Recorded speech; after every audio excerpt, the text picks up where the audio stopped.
We'll do our, there we go. There you go. So welcome to One Heart, One Mind Center for Spiritual Living. This morning we are gifted with the Levins. This morning we're going to sing a beautiful opening song for us. So take it away. Well, we are going to sing a song that maybe you could join us with. It's a lovely way to start that new year. I release and I let go. Let the Spirit run my life. And my heart is open wide. I'm only here for God. No more struggle, no more strife. Pain can see the light. I am free in the Spirit. Only here for love. I'm only here for love. I release and I let go. Let the Spirit run my life. And my heart is open wide. I'm only here for love. No more struggle, no more strife. My faith I see the light. I'm free in the Spirit. I'm only here for love. I am free in the Spirit. I'm only here for love. Yes, I'm free in the Spirit. I'm only here for love.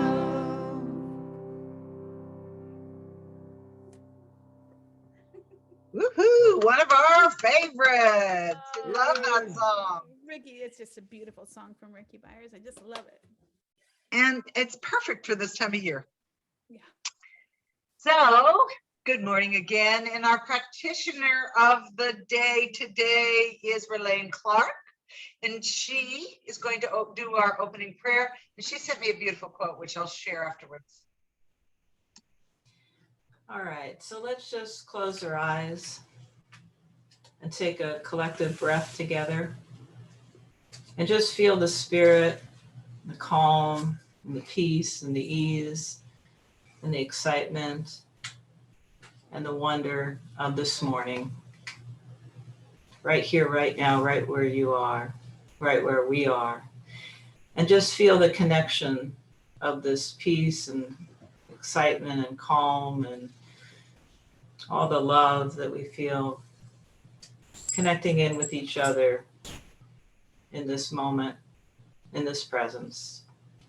And I know that this service is really great, really wonderful in every way, and feels so good. And it's nourishing and replenishing and uplifting, and just feels absolutely perfect in every way, in an individual and collective way.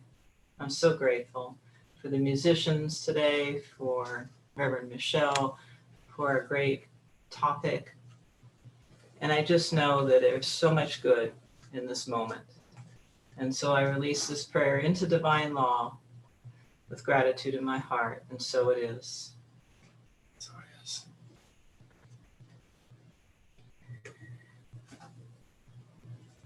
When I was a young teenager, my parents surprised me with a 10-speed bicycle. My favorite ride was to bicycle from my hometown to a very rich community next to us with lots of rolling hills called Hillsboro. There were two parts of the town, the old and the new, and I loved the old communities with the old mansions, and each home had so much land. The homes were very much spread out, not built on tracts of land. And I just loved riding the rolling hills and imagining someday living there when I grew up. And I was in awe of the land each home had, with so many trees and grasses and pathways and stone walls and places I could not see from the road, yet I could imagine. Hillsboro was somewhere you might see in England, riding in the countryside. I remember feeling a sense of wonder every time I rode into Hillsboro, and I can feel that sense of wonder even now. My favorite destination was a lane that had a beautiful, very tall elm trees, and the treetop branches grew over the road and created a beautiful canopy overhead. And it always felt so magical and full of wonder each time I entered this lane on my bicycle, and I would always slow down to take it all in. I felt a sense of peace and a calm that I never really felt anywhere else at that age. Slowing my cycling down, I would feel such a wonderfulness in my whole being. And at the end of the lane was a small rounded bridge with a brook. And I would park my bike and sit on the high end of the rounded bridge with my feet dangling over and watch the water flow by. I loved being by myself and rarely saw anyone. And I felt a lot sitting on this old bridge. I do not know if I could ever really form into any expression of thoughts or words at that time, what I was really experiencing. Yet I came there often and I felt so good being there. Now I can say I felt awe and wonder and peace and complete contentment. In Hillsborough, with the rolling hills, the curving roads, the independence and the freedom of riding my 10-speed bicycle, feeling the wind on my face and the dreams and fantasies I had, the connection with the hills and the trees and the land and the history of the old mansions and the people who lived there over time. The very special lane with the magical elm trees with the high treetop branches covering the road and the old stone bridge where I would sit and be with myself, hearing the sound of the water flow and feeling the wonder of it all. I believe my experiences of wonder are as Ernest Holmes says.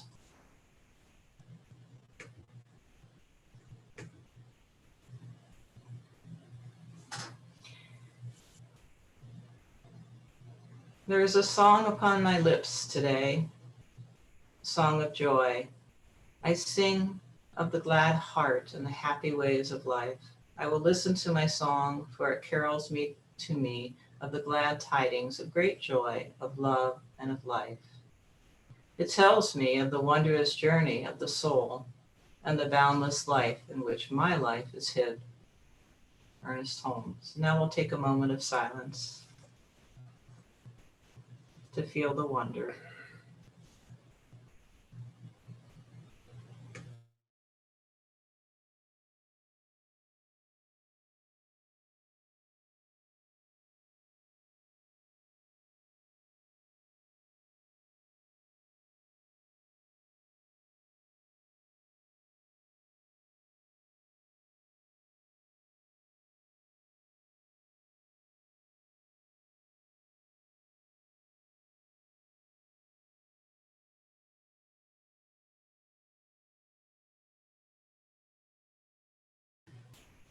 As we return to be together, I still feel the wonder of it all, and I hope you do too.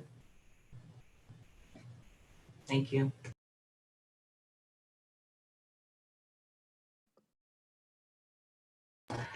I forgot.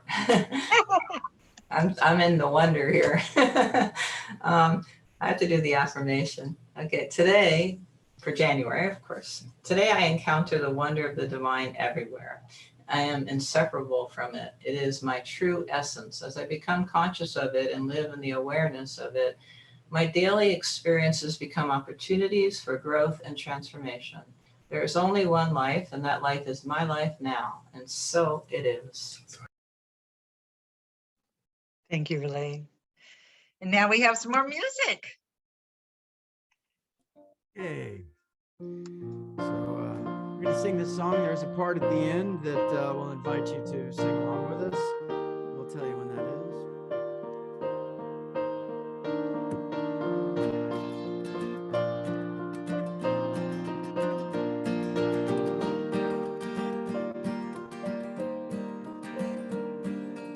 In a place my wonder comes from, there I find you. Your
What a beautiful line.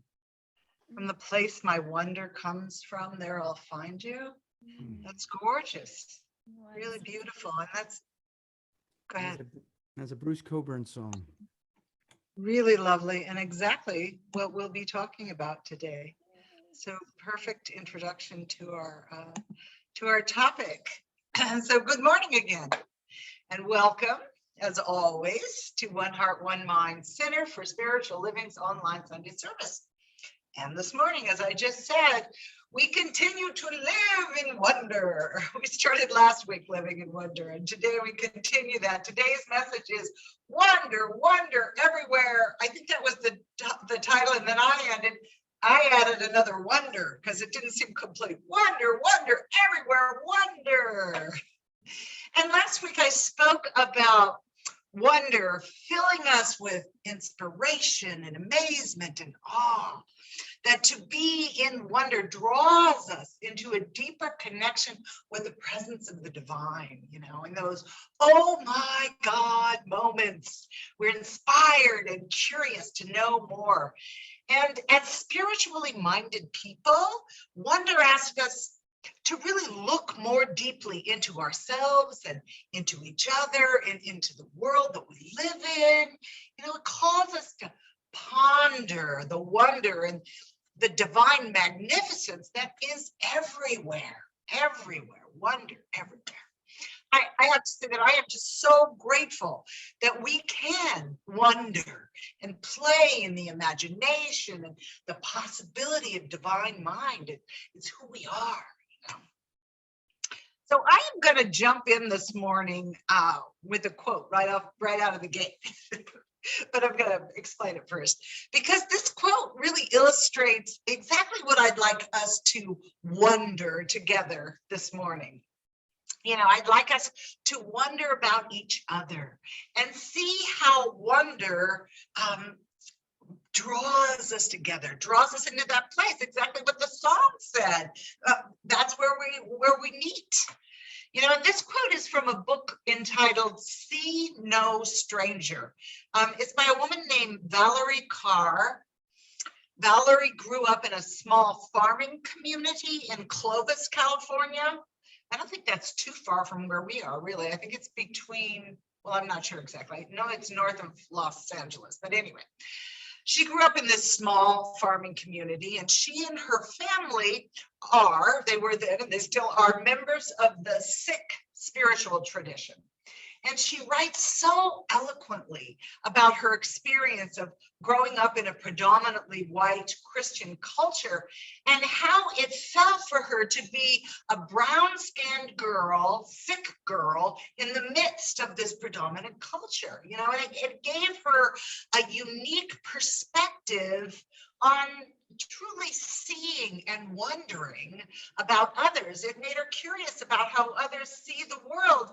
And it really helped her to honor herself for who she is and was and is, and to appreciate others, even when they didn't necessarily do the same for her. And in her book, she tells this heartfelt and fascinating story of her life and how it influenced and shaped her work in the world. So I'm actually going to share the quote because sometimes I haven't been sharing the quotes that often lately, but this one I think you should see as I read it. Anyways, we still got the affirmation up. Let's move that.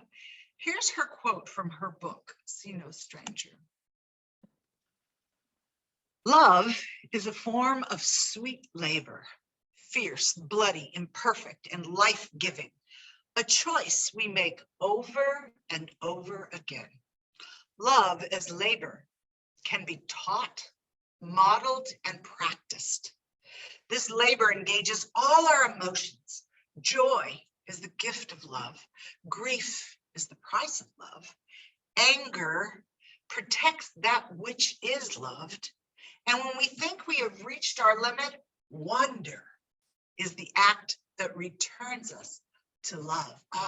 And that's the definition that I really wanted to highlight as we move through this idea of wonder this month.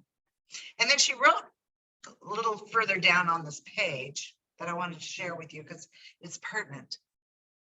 Revolutionary love is the choice to labor for others, for our opponents, for ourselves, in order to transform the world around us. It begins with wonder. And here is her brilliant quote. Actually, I think it came from the founder of the Sikh tradition, but I love it. You are a part of me I do not know yet. You are a part of me I do not know yet. I actually used that in our meditation this morning, because it's, you are a part of me that I do not know yet. How wonderful is that? You know, it articulates the essence of oneness that we teach in Science of Mind, that everything is a part of me I do not know yet. It's generous and compassionate and inclusive. And it's a wonderful way to look at the world, you know, and it's a powerful and a practical tool that we can use to shift our perception of the world. When we get in that place, when we're seeing our separation or we're judging or blaming or whatever, we can use it to say, you're a part of me I just don't know yet. And it draws us back into our oneness. It shifts us from a view of separation to back into our oneness. So play with me for just a minute. Imagine in your mind's eye that you can see a stranger. You can give it shape and name and gender and all if you'd like, but it doesn't even matter. It could just be a silhouette. Imagine that you see a stranger. And I want you to look at the stranger and say with me, you are a part of me I do not know yet. Doesn't that feel connective? And I love that Valerie makes love an active verb, and it sparks all kinds of feelings, and it helps us to explore how to live in the world unconditionally. It's so inspiring. You are a part of me that I do not know yet. So I'm going to speak a lot about her book today because I just got it and I've been reading it. It's fabulous. I highly recommend it. See No Stranger is the name of it. And the premise of Valerie's book is that we live in a transitional time. Yeah, I think so. She asked the question, and I love this. Have you ever been breathless? You know, we talk about those, oh my God moments, those breathless moments, but breathless because of what you see going on in the world around you. Breathless from the beauty, or breathless from the division and the injustice. Either way, being breathless can be a call to wonder, to ponder the unfathomable depths of what is possible, to play with our imagination and the infinite mind of divine truth. That's what wonder does. It draws us into that space. You know, and I've talked about this idea that humanity is on the edge of what I call a paradigm shift. I'm not the only one, lots of people do. And this is what she believes too, that humanity is being called to make a huge shift in the way we see life, the way we see each other, not as separate, but as one life. You are a part of me I do not know yet. And she says that transitional times call for revolutionary love. That's why I shared that quote with you. And she writes, in her book, she says, if you cringe when people say that love is the answer, like she does, she says she is not, revolutionary love that she speaks of is not about sentimentality or civility, or as we hear all the time, sending thoughts and prayers. Not that there's anything wrong with that, but that's a much more passive way to be loving. And she's talking about revolutionary love. She's talking about love as a consciously embodied practice, social reform through nonviolent movements, and actions that are anchored in the ethic of love. She believes and she teaches that revolution not only happens in these grand moments in public view, but it also in spaces where people come together in the ethic of love, as she put it, as they inhabit a new way of being together. It sounds a lot like what we teach in Science of Mind and what we live in our spiritual communities, what we do at One Heart, One Mind. As we come together to create a shift in consciousness, both individually and collectively, so that we can demonstrate something new in the world. That's what we do. This is what we're all about. So I have found myself being enthralled with this idea of wonder as a spiritual practice all week, all month, really, especially since I started thinking about wonder. Wonder is a spiritual practice that draws us into awe and amazement and curiosity and imagination. It all seems to be wrapped up in the idea of wonder. It's kind of like gratitude in a way. Just like gratitude, wonder opens us wide to the feeling of possibility, of what is possible for us. And it kind of stands us in the strength and the power of love, that revolutionary love that she's talking about. And I love that idea of possibility and just knowing that as we stand in awe, we are standing in possibility. And just as we can feel gratitude for something that we've already received, and we can also feel gratitude for something that we would like to receive, we can feel wonder for what we already see in the world around us, in the natural world around us, and it's beautiful. And we can wonder or play in the imagination of what is possible. We can be grateful for the things that have brought us great joy and pleasure and delight. And we can be grateful for the challenges we experience. We can be in wonder and awe for the beauty and the delights of the world. And we can wonder or ponder about the things that challenge us and call us to look at life differently. We can wonder about things that are yet to be and how we would like them to unfold. So I want to share a quote from Ernest Holmes here. I always want to know what Ernest says. He was brilliant and certainly had a handle on where to stand to create something new. So I want to share his quote. And I think that it kind of explains what I'm talking about here, that we're empowered to use practices like gratitude and wonder to guide and direct our thoughts and our feelings, to participate with creative law and to demonstrate the good things that are available. And to also to support us in ushering in that new shared experience of humanity, that paradigm shift, that revolution, if you will. And he talks about energy here too. So I just wanted to say that because, we know that fundamentally everything that exists is energy. So here's what he wrote. He wrote, the energy of mind, like other energies, already exists. Mind being infinite mind, or mind being individualized mind, it doesn't matter. We merely use it, and it is within our province to use it in any way we may desire. We have it within our power to cause it to take varying forms for us. No particular one is permanent, he writes. That's true. All form is transient and changeable, impermanent. The imagination, and here's the line that I really love. The imagination is creative. The will is directive. And I really like that. The imagination is creative and the will is directive. Wonder opens us up to the vast imagination of divine mind. And what Holmes is calling will, I might call focus or attention. We play in the wonder of imagination, and our will or our focus directs that imaginative play into creative law. Wonder, curiosity, imagination can be used as ways to open us up to our good, a good that we don't even know yet is possible, that we've never experienced.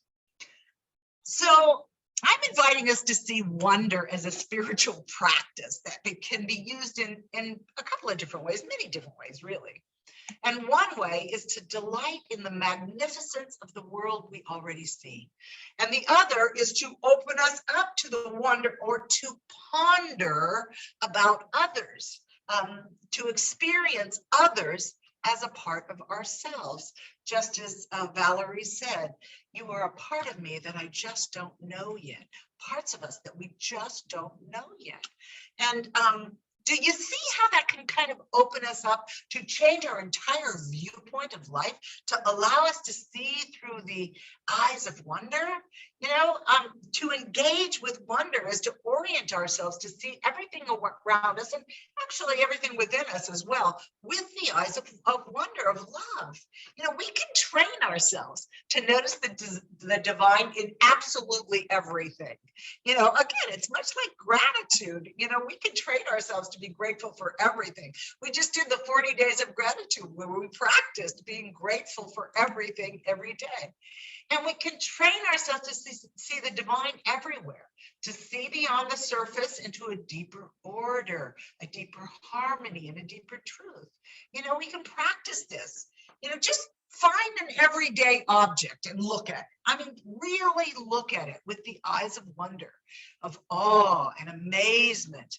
You know, it can take anything. Notice all the aspects of it. What is it made of? What uses does it have? How is it shaped? What color is it? How is it designed? Who might have created it? Who thought of this anyway? What was the inspiration behind it? Just let your imagination run wild. Allow yourself to really appreciate its totality, its parts, its function, its origins. You know, isn't it amazing?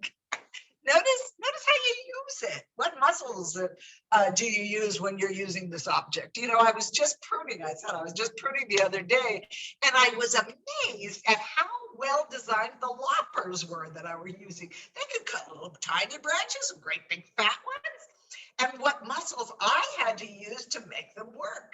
You know, we can practice looking at anything and being and seeing the divine in it when we're open with, wow, I wonder how this works and what's going on and what is its origin. We can practice looking at anything, something in nature, and do exactly the same thing: a tree, a flower, a rock, an animal, a river, the sun, the moon. It's amazing. It's wondrous. There's awe-inspiring beauty everywhere, and all of it is God in full expression. It truly is wonder, wonder, everywhere wonder. You know, I thought about whether or not I wanted to share this, and I know I share a lot, but I love the story of the Good Samaritan. You know, it's in the Bible in Luke in chapter 10, and it's just such a beautiful story, and you can really look at it from all different angles. You know, and as I said, I know that we use it a lot, but it teaches so many lessons about caring for others. And really the message is timely.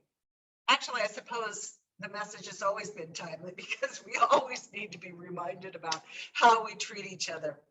And the sentiment is just beautiful, I think. And it reminds me so much of Valerie Kerr's message in See No Stranger. You know, I can just hear the Good Samaritan saying, "You are a part of me I do not know yet." And, you know, I am sure that you are familiar with this story. A Jewish man is traveling on a road that is known to be particularly dangerous. And he's going anyway. He decides he's going to go. Everybody's trying to talk him out of going. I think the road was from Jerusalem to Jericho, as I recall, and it's known to be kind of a dangerous trail, because thieves would often hide in the caves and around corners and stuff, and then ambush the unknowing travelers. So the traveler in the story is robbed and beaten by the thieves, and basically he's left there to die. And he's just laying there dying. And first, as the story goes, first a priest and then a Levite pass by, and neither one offers the man any help at all. They're both religious leaders, or clergy, if you will, and the story says that they were obligated to stay clean. They weren't supposed to touch dead bodies or any bodily fluids. So in essence, what they did is they placed their adherence to the rules and how people would see them above this poor man that was laying here dying on the ground. You know, they kind of missed the point. You know, they were more concerned about what people saw than about really helping another individual, about what they really taught, really. And so then along comes the Samaritan. Now, it's important to note, And this, I think, is a really one of the most important parts of the story, that Jews did not like the Samaritans. They were looked down on as half-breeds. So if it had been the Samaritan lying in the ditch half dying, the Jewish man who he saved would probably not have helped him. But the Samaritan went way beyond just checking on the guy and making sure he was okay. The Samaritan not only had compassion, but he put his compassion into action. He not only had love, but he had what we would call revolutionary love here. He put it into action. So he cleaned and he bound up the wounds, the guy's wounds. He brought him to an inn and he cared for him and he paid for his stay. And even though the Jews did not much care for the Samaritan went out of his way to rescue the person who needed it most at that moment. It didn't matter to him who this guy was. He was another life. He was a part of him that he just didn't know yet. And he did it all out of love. You know, that's the other guy would probably never do for him. So what was it that Valerie Kerr said? I really like that quote. She said, revolutionary love is the choice to labor for others, for our opponents, and ourselves in order to transform the world around us. It begins with wonder. You are a part of me. I just do not know yet. And isn't that exactly what he did? The Samaritan. He just saw him as a part of him that he just didn't know yet. This is what we do. We wonder about others. We wonder how we can know others as we know ourselves. You know, and I've been thinking a lot this week about how we can live wonder in our daily lives, what simple practices we can use to draw ourselves into wonder and open the door to awe and curiosity for everything we see in the world around us.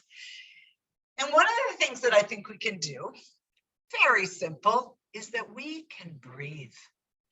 You know, breath is one of the simplest and most effective tools we have. When we pause and take a breath in, we bring ourselves into the present moment where wonder and love live, where they come alive. You know, breathing, and I said this in the meditation too, but I think it's really important. Breathing is life-giving.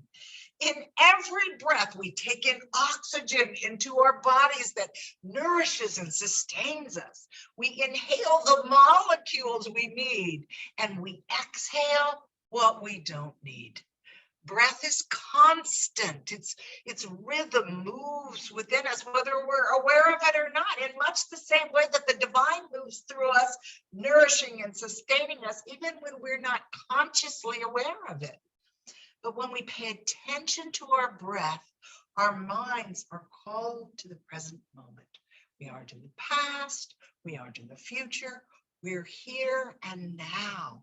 You know, breath kind of creates this space, this time and space for us to be present. And it creates the time and space for us to wonder in the awe of life and wonder in curiosity at the nature of the divine truth that is all around us, that divine truth of all things, of all people, of all places, of life. Wonder becomes the bridge that opens us to the divine truth and the divine love. And we experience that in the moment, and our breath can lead us into that moment. It creates this space for us.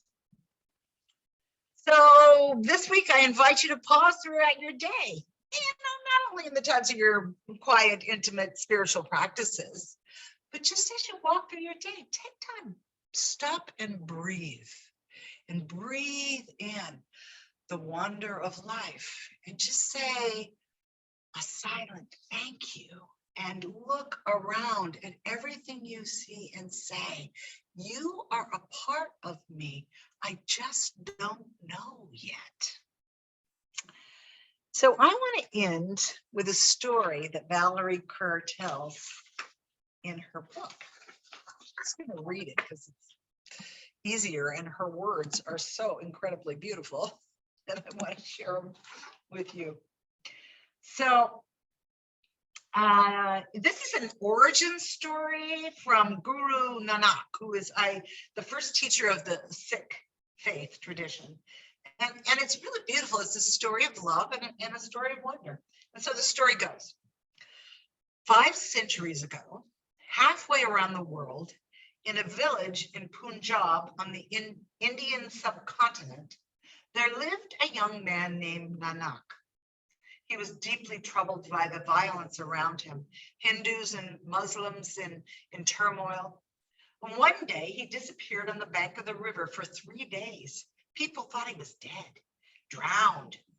But Nanak emerged on the 3rd day with a vision of oneness, Ik Onkar. I probably am not pronouncing that right, but that's what we get. The oneness of humanity and of the world. The vision threw him into a state of ecstatic wonder, Vishmad. And he began singing songs of devotion called Shabads, praising the divine within him and around him. In other words, he was in love. Love made him see with new eyes. Everyone around him was a part of him that he did not know yet. I see no stranger, said Guru Nanak. I see no enemy. Guru Nanak taught that all of us could see the world in this way. There is a voice inside of us called Hamai, the I that names itself as separate from you. I love this. It resides in the bowl that holds our individual consciousness. Isn't that beautiful? It resides in the bowl that holds our individual consciousness. But separateness is an illusion. When we quiet the chatter in our heads through music or meditation or resuscitation or song, the boundaries begin to disappear. The bowl breaks for a moment. We taste the truth, sweet as nectar. We are part of one another. Joy rushes in.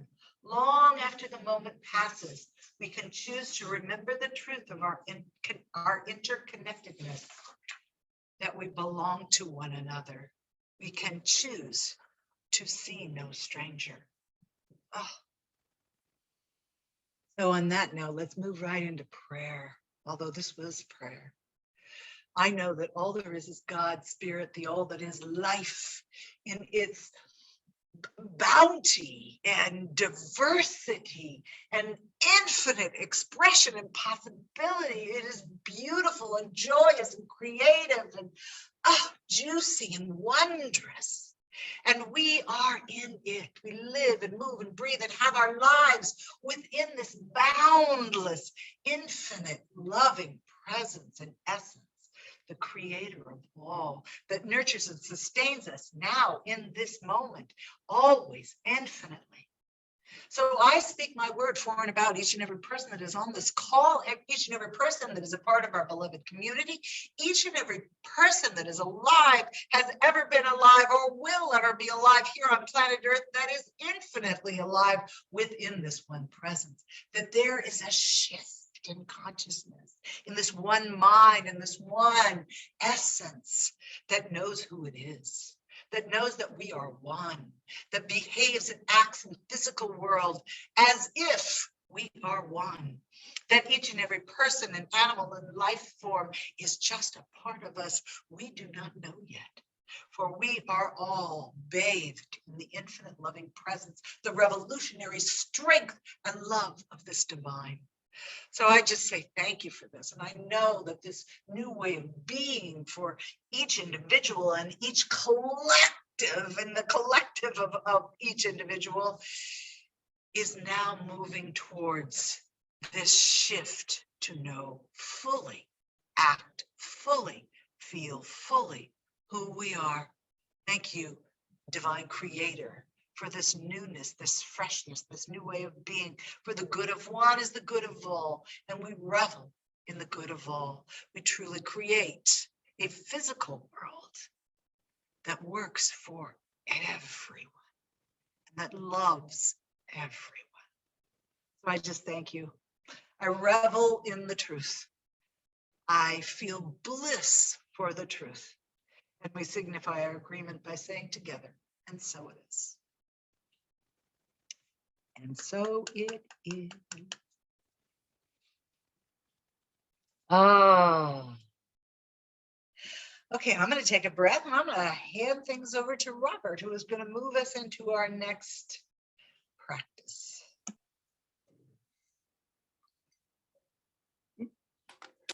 So now is our time for sacred giving.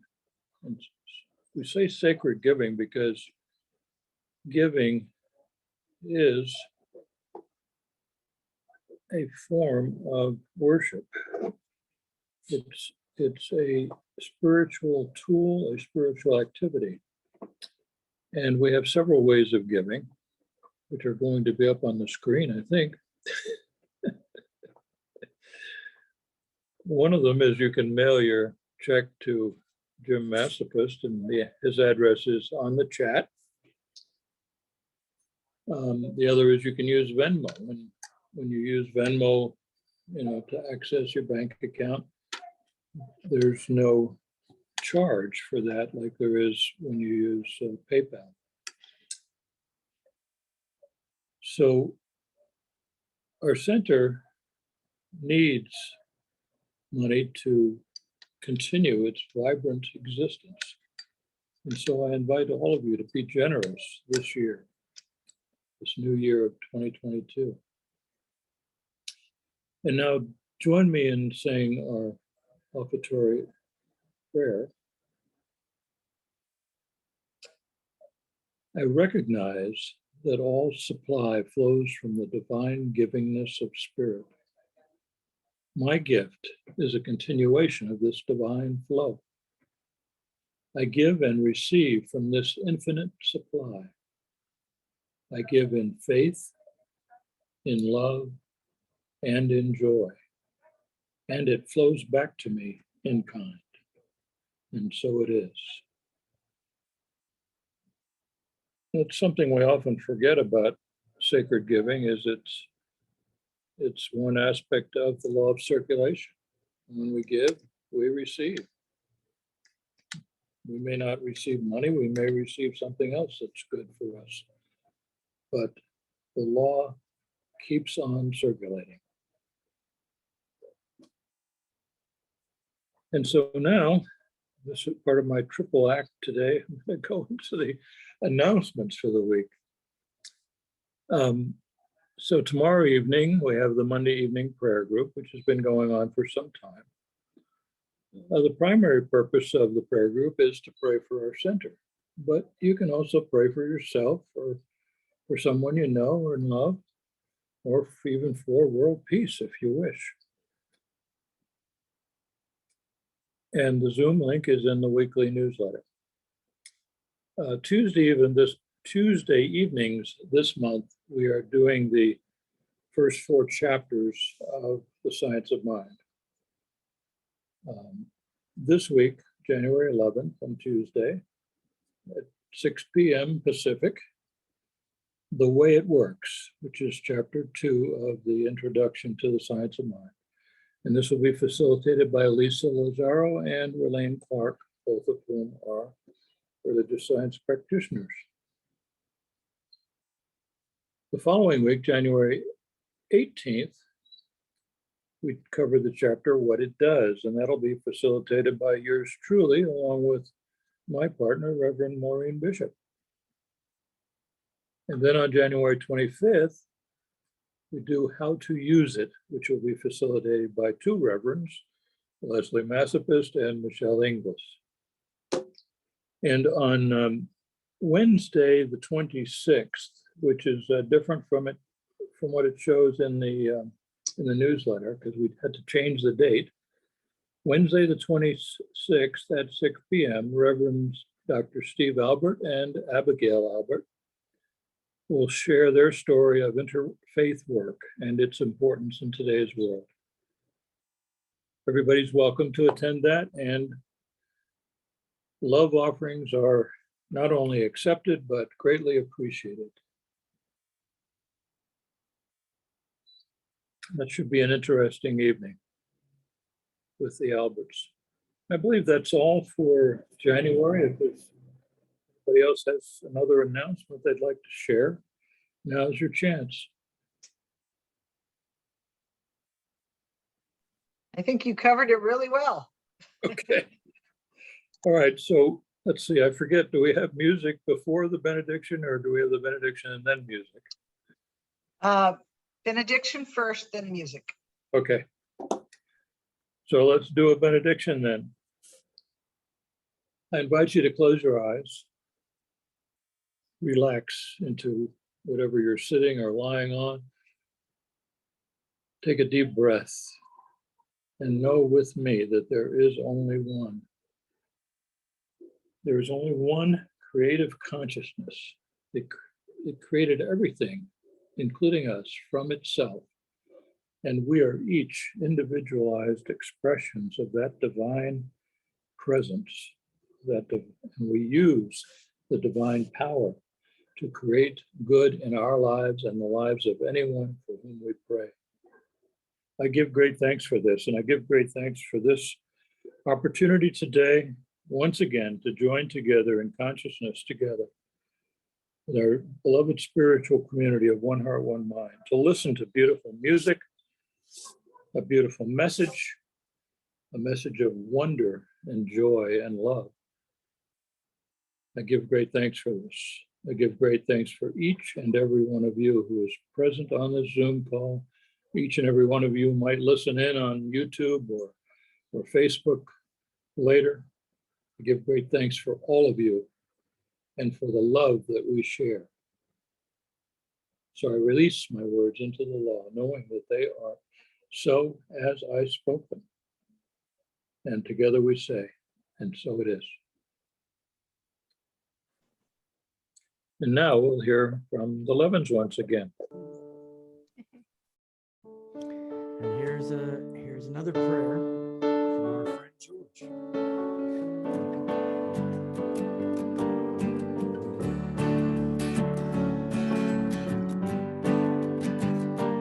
Give me love, give me love, give me peace on earth, give me light, give me life, give me free from birth, give me hope, help me cope with this heavy load, trying to touch and reach you with heart and soul.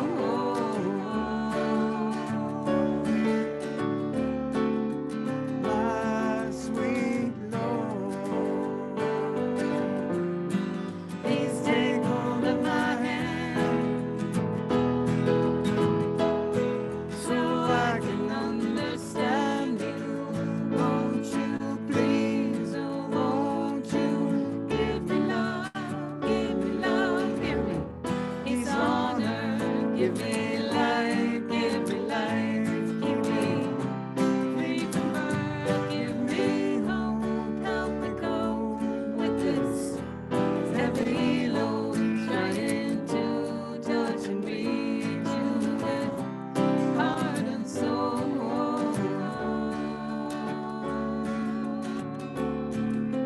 My sweet Lord, please take hold of my hand so I can understand you.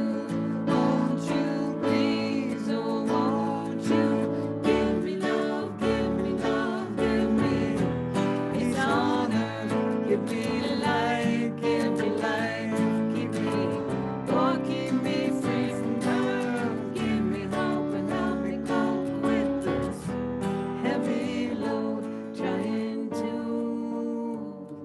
touch and reach you with heart and soul.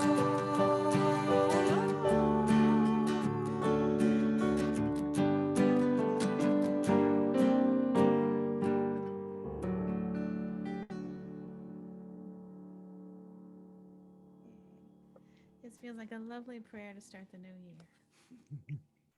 Thank you. That's beautiful. George Harrison, huh? Yeah, yeah. George.